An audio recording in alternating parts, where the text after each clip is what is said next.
When you're planing the length of the door, you want to plane the entire length in one even pass. Sometimes you get stuck in the middle. You might lose your balance. The door might shift. You'll get tangled in the cord. You have to stop the planer in mid-cut. Don't be afraid to do that. It's not going to damage the door. And if you ever do have to stop a cut, don't hold the planer down and let it stop.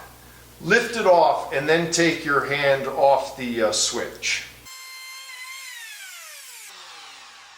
So you can see I've cut the material nice and even, and then you can see where the cut stops because there's still paint on the wood. You take your planer and put it back in the same position. So I put the blade down. Here's the uncut material, and here's where the cut ends. The blade is even with the cut material, but the plate is sitting on the uncut material. So that's where you want to position. You don't want to put the planer back here because now we're cutting a new level.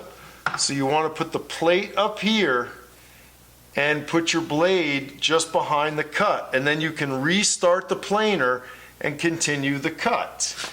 And it's important to have that thumb pressure on there to keep the cut even. So with the planer in the proper position, you can restart the planer. So just get your plate firmly on the uncut material and restart the planer.